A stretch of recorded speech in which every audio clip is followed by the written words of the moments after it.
Hello and welcome to Man's Model Moments. In today's video I'm going to be comparing every 1/72nd scale F-35 tooling in a side-by-side competition to find the best available. Now when I say all the F-35s, I'm talking about original kits and not reboxes, so you won't see the Revell, Tamiya or PM model kits for example, since they're all the base italeri kit. So with that proviso, let's have a look at the contenders. First up in the F-35As is the Academy, which was tooled in 2013. Next is the Hasegawa kit, which followed a year later in 2014. We then skip back to 2013 for the italeri offering. For the STOVL F-35b, we once again start off with Academy with their 2020 tooling. Following that is the brand new 2023 airfix set. In stark contrast, we then have the oldest kit here, the 2010 Fujimi. Hasegawa give us their tooling in 2018. And closing out the B versions is the 2019 Italeri.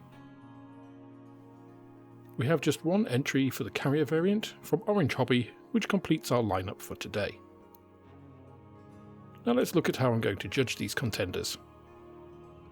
The first category is cost, with the least expensive kit getting the most points, and points decreasing with increasing cost. Second category is packaging, with better protection for the components scoring higher. The third category is number of parts, with higher part counts scoring better than lower ones. The next category regards to building instructions, and here I'm looking for clarity rather than just being flashy. The fifth category is the painting and decaling guide. Again, I'm looking at how clear and helpful it is, along with giving useful paint references. Next are the decals, with breadth of offering, register, clarity and variety all factoring in. Seventh category brings us to the actual kit components, and this deals with the plastic, how hard and brittle it is, how it reacts to glue, parts gates, ejector pin marks and so on. The next category is content, what does the kit actually give you, with more options, extras etc. scoring higher than just the base aircraft. The penultimate category is dimensional accuracy, with smaller mean errors giving higher scores. And the final category is external and detail accuracy of the components provided, with larger simplifications or errors scoring lower. In terms of the actual scoring, the kit with the highest placement in a category will receive 12 points, 10 points are then awarded for second place, 8 points for third place, 6 points for fourth place, and then the remaining places will receive decreasing points from 5 to 1. So with the stage set for our 9 contenders, let's start with round 1, cost. Now I won't read all these out since you can see them appearing on the screen, and you may find them for different prices than I have, but these were the cheapest prices I could find these kits in the UK in spring 2023. As you can also see, there is a wide variation, but Airfix are a clear winner with their starter set for $19.99, closely followed by the Italeri F-35A and a joint third for Italeri and Academy. So Europe and Korea forging an early lead, with Japan and China trailing at the rear. Let's take a look at our second category and see how things change with packaging. Now as you can see, almost all the kits here are supplied in top opening boxes.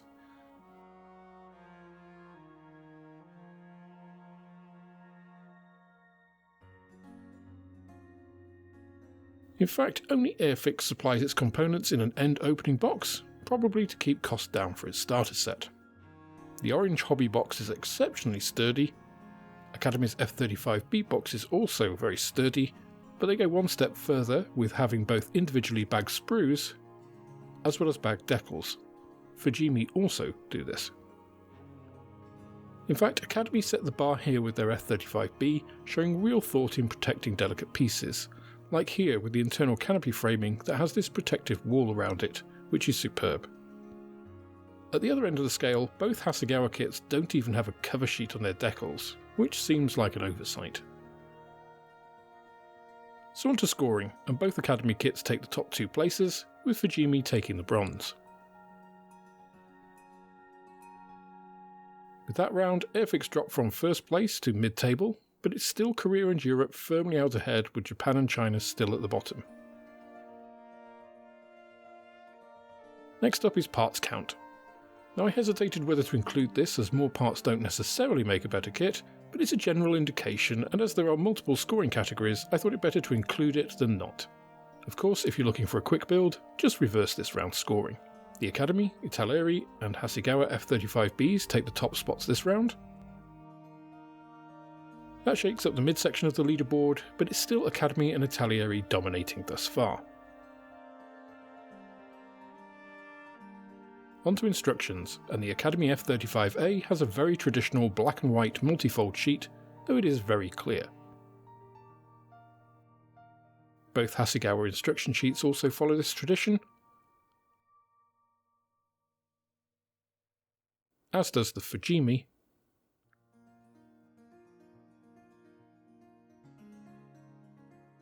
Orange Hobby steps this up a bit with black and white instructions in a booklet format.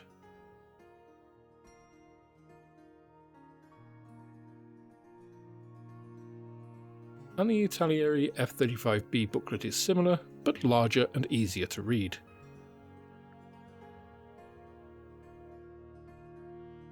The Italeri F-35A booklet is even clearer and appears to have actual kit photographs or CAD renders as its illustrations.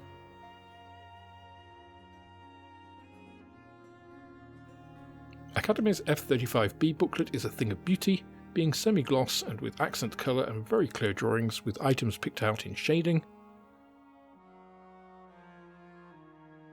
But in terms of actual utility, however, it is airfix that leads the pack here, with a large instruction booklet that uses colour to highlight things like where exactly to apply the glue, and sprue diagrams to show where components are located at each step.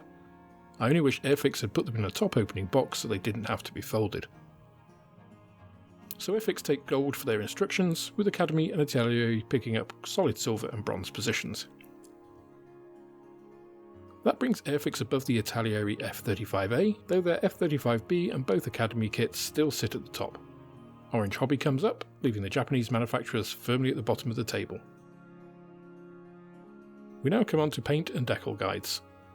Again, we're going to start with the Academy F-35A, and here Academy provide a separate sheet detailing the overall scheme and common decals, with the reverse covering individual aircraft markings for the provided schemes.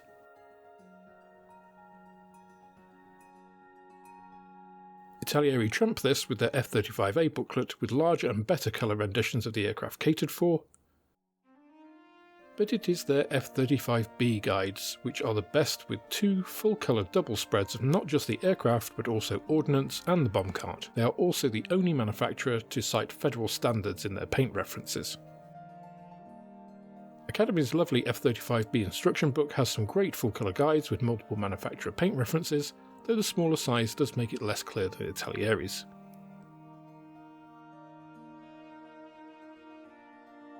As the airfix kit is a starter set, it utilises the rear of the box as a paint guide, so you do get full colour, but only Humbrol paints, though these are provided of course. The Fujimi paint guide is small and bland, though it does cover a bewildering amount of variety in decal references for individual aircraft. The Hasegawa A and B kits have almost identical painting and decal guides, which are black and white, small, and pretty cramped due to the large amount of decals needing to be placed. Still, it is Orange Hobby that get the wooden spoon here for their outline-only paint and decal guide, which only gives paint references in the most vague of terms, such as dark grey. It's no surprise then that Italeri take both the top two slots here for their paint and decal guides, with Academy getting a bronze for its F-35B kit.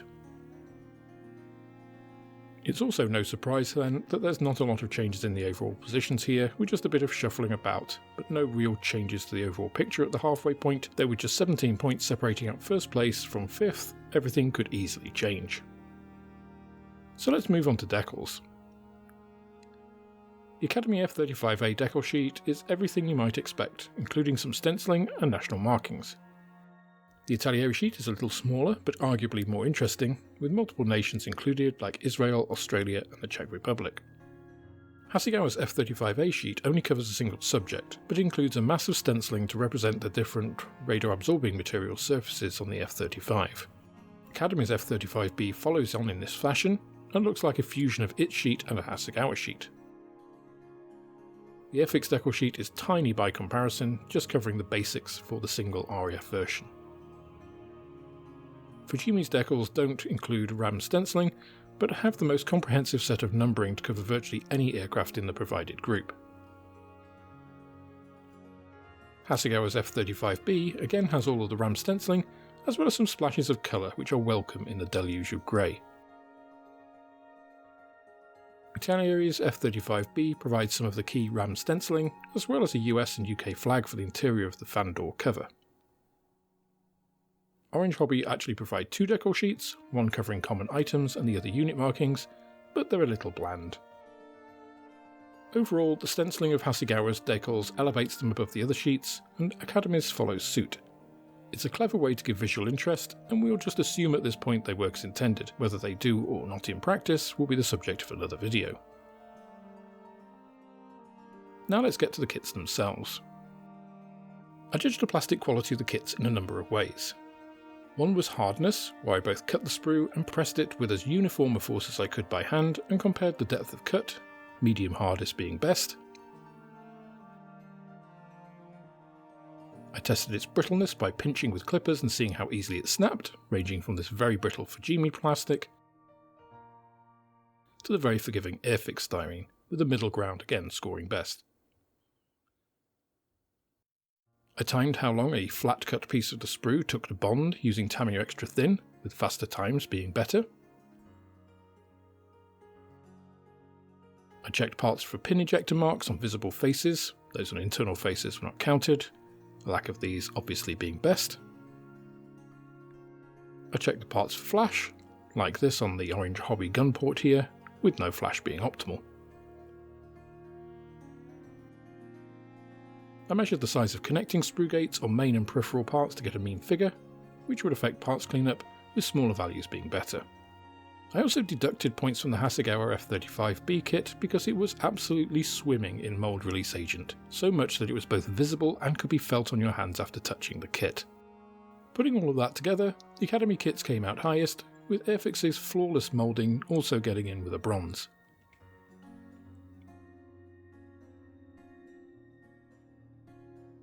So let's move on to content. As you'll see in the coming minutes, this is a real mixed bag. Neither Hasegawa kit, for example, gives you internal weapon space, and so no weapons, but they provide stands, pilots, and the option to have open or closed canopies. Airfix does the same, but with no open canopy option, and the pilot they provide is like a dummy of an adolescent. They do, however, provide you with two paintbrushes, glue and paints, which is great considering it's also the cheapest kit here. The Fujimi kit provides internal bays, but provides weapons so basic and generic it's like they did no research at all, and there's no pilot and no option to have the canopy open. The F-35A from Academy has a pilot, as well as internal bays, weapons, the option for external pylons, and weapons for them too, which is great. This makes it even more bizarre that the Academy's F-35b kit, which is a later tool and features the option to have the engine in the landing position, does not come with a pilot, though it does have all of the other options and some more to boot. Neither of Italyeri's kits feature pilots, though they both have internal bays and weapons, and the B has the optional pylons and the external stores, and even features a bomb card for extra bombs. The Orange Hobby kit features a very small photo etch fret for the seat harness, an afterburner ring, and it also has lots of options: wings folded or deployed, internal bays with weapons, external pylons, and gun pod. It also has two resin LRASMs included, though there are no instructions or even references made to them inside the kit. Overall, the Italeri and Academy F-35Bs give you the most here, though the Orange Hobby F-35C is a close third. Bizarrely though, none of these kits gives you a pilot, which seems like a strange omission, especially with Academy including one in their F-35A kit. Let's move on to dimensional accuracy. Now I measured the kit's length using the fuselage placed on a ruler, with the rear stabiliser and nose taped on in position if needed. For the wingspan, I measured directly with a digital vernier caliper. For both measurements, I did them in triplicate and averaged them. Now the F-35A has a length of 15.7 metres and a wingspan of 10.7 metres, which equates to 218mm and 149mm respectively in 1/72nd scale. The Academy kit had a length of 213mm and a wingspan of 145mm, giving a mean error of 2.4%. The Hasegawa was 217 and 149mm, giving only 0.3%. The Italeri was very similar, with a slightly smaller error of 0.2%.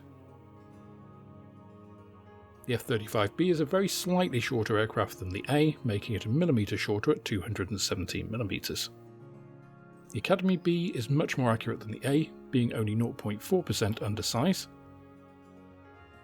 The airfix kit is a couple of millimetres short in length and wingspan, giving a 1% error. The Fujimi kit is pretty much bang on dimensionally. The Hasegawa and the italeri kits are very similar to the Academy, with fractions of a millimetre between them. The F-35C is a much wider aircraft with its extended folding wingtips, giving it a span of 13.1 metres or 182mm in 1/72nd scale.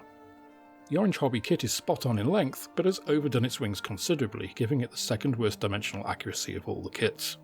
Most of these kits are very good dimensionally, and whether a 1 or 2% error is going to be noticed in 1/72nd scale by the majority of people is questionable, but in terms of the competition, the Fujimi, Italeri A and Hasegawa kits are the best.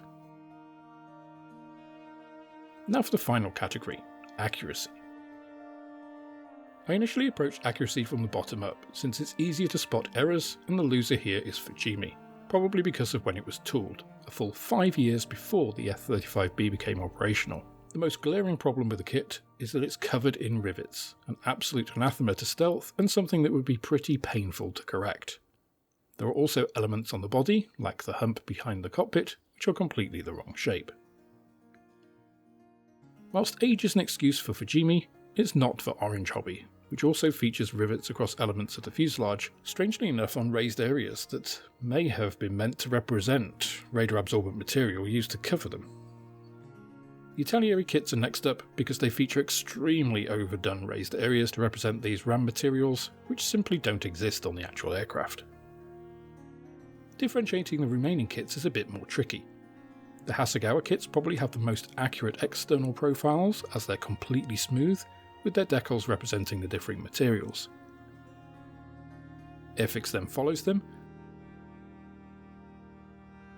but does feature some simplifications in the engine, leading edge slats and other external elements. The Academy kits feature some slightly raised pieces, but they're very subtly done. And their leading edges, flaps and control surfaces are much better than the others.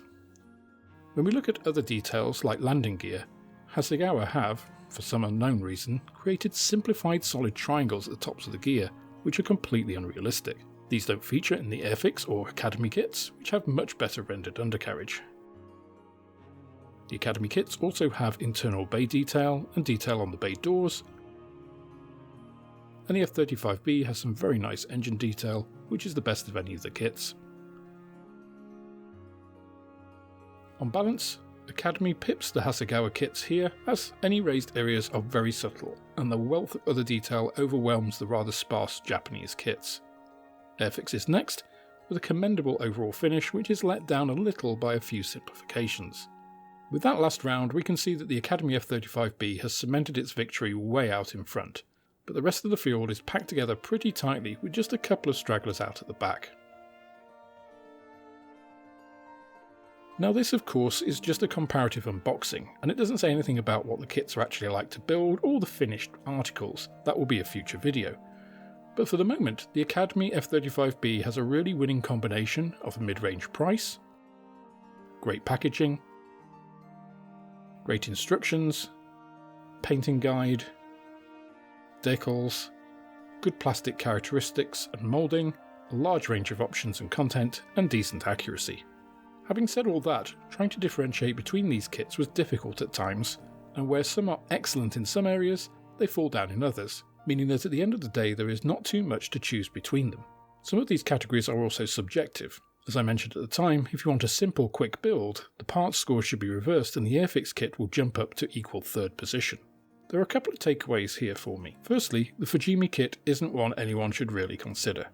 It is the oldest tool here, and it shows. It's expensive, inaccurate, and there are plenty of alternatives for the F-35b available. Secondly, Orange Hobby's F-35c didn't do very well here. Despite it having some great features, it costs more than twice the price of the airfix starter kit, and it has some serious issues. I get the feeling that it being the only horse in town is its main strength, so I'm looking forward to how Italieri's F-35c, coming out later this year, will compare. Other than these two, I think the others will all produce decent facsimiles of the F-35, and it really depends on what you value as how they will compare for you. From my side, I don't think the higher cost of the Hasegawa kits is justified, given that they supply you with just the basic elements, essentially just the aircraft. But if you're prepared to pay that for what is arguably the most accurate external finish, then that's very much up to you. The Italeri kits offer good value if you can overlook the rather heavy-handed exterior detail, whereas the Academy kits give a good all-round experience, though the A version is a bit on the small side. It should also be said that the airfix kit, whilst the starter set, really does hold its own against some of these much more expensive kits, and if you're just looking for a bargain F-35b, it's really a good option. So at the end of the day, you pay your money and you take your choice. Any of these kits should be able to make a decent F-35, which is what I'll look at in a later video. In the interim, I'll be putting complete unboxing videos for each of these kits up over the next couple of weeks, so you can have a closer look at each of them should you want to pick them apart for yourself. With that, I just have to thank all of my wonderful YouTube channel members and Patreons for their support. Videos like this one are pretty costly to make, and without your support I wouldn't be able to make them. I hope they're useful to you, so if you fancy becoming a member of this growing crowd, just sign up on YouTube, or if you fancy some additional perks, head over to Patreon, where merch is also available as part of your support. Lastly, if you've not yet tried Beyond the Box, my podcast with fellow modeller Moss of Moss 6510 Models, then look us up on your favourite podcasting platform and listen to us whilst you're enjoying your own modelling moments. Links to all of these things are also in the video description below. That's all for this instalment of Man's Model Moments. If you enjoyed the video, please click the like button, subscribe to the channel for more like it, and share this video with others you think would also enjoy it. You can also follow me on Instagram, Twitter and Facebook, and if you're feeling generous then I also have a Patreon, which is absolutely the best way of helping me to grow the channel and produce more content like this. With that, I hope you have plenty of modelling moments of your own, and I look forward to welcoming you on the next video.